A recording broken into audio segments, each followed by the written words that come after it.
So part of making an argument is deciding on the kind of claim that you are going to be making with your thesis statement.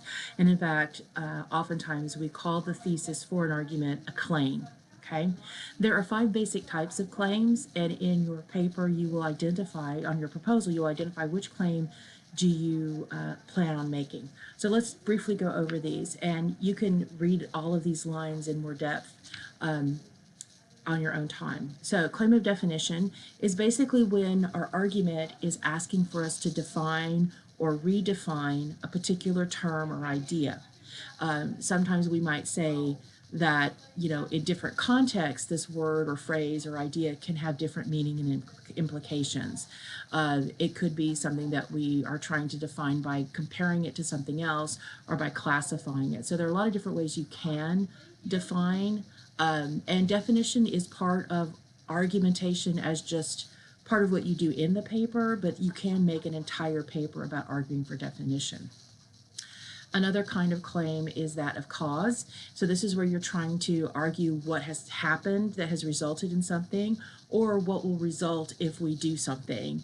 Or we might argue that this has been the effects of something.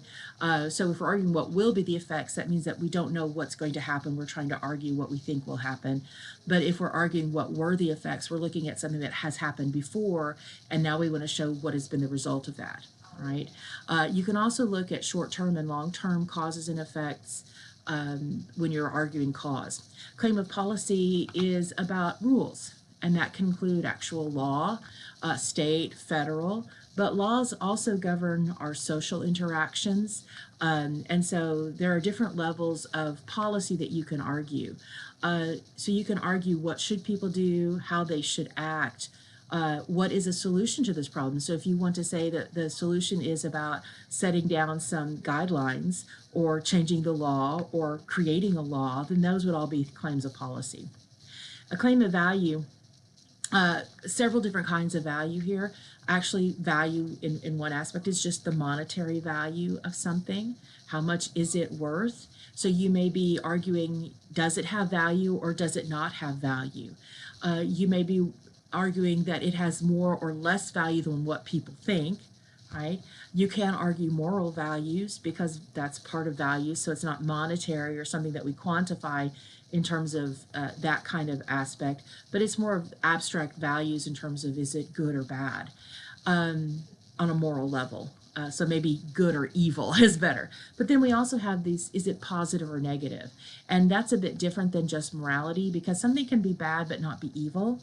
Something can be good but not necessarily be saintly, So it's a different kind of good and bad.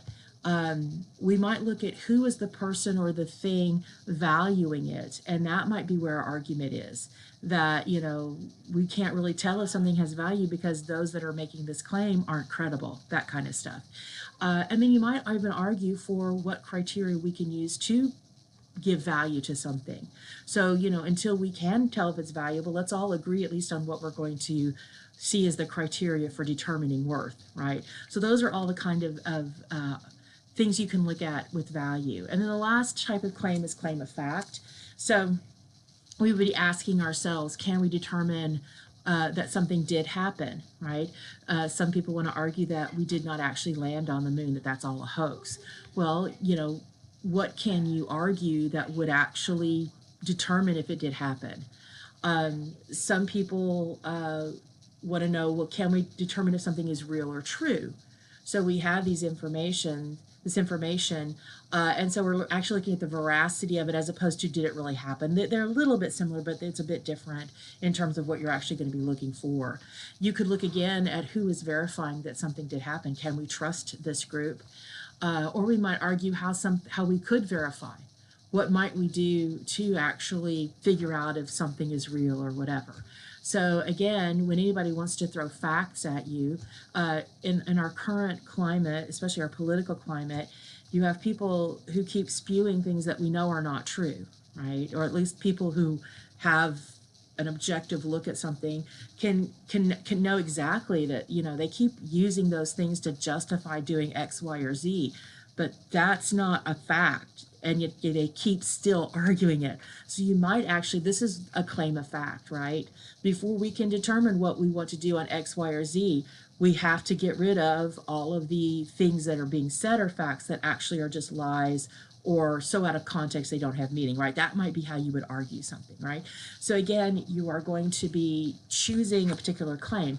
Now realize that for the paper, as you go through the process of researching, what you want to claim may shift and change, and that's totally fine, right? There are some things you can't change on a topic or a research paper once you get past a certain point, because there's just not enough time for you to go back and do all of that work again on a different topic. But a claim is something that you could easily change. So you might go into it looking about, oh, I'm going to write this as a claim of fact. But after you do all the research, you see that, wow, I think I really want to argue value here instead of fact. So again, for your proposal, identify what the claim is, make sure it matches up with how you have stated your thesis, but realize that that's something that you'll tweak and shift and might outright change by the time you get to the actual argumentative research at the end of the semester. And when we go over the paper proposal, I will actually show you and point out how my claim matches my thesis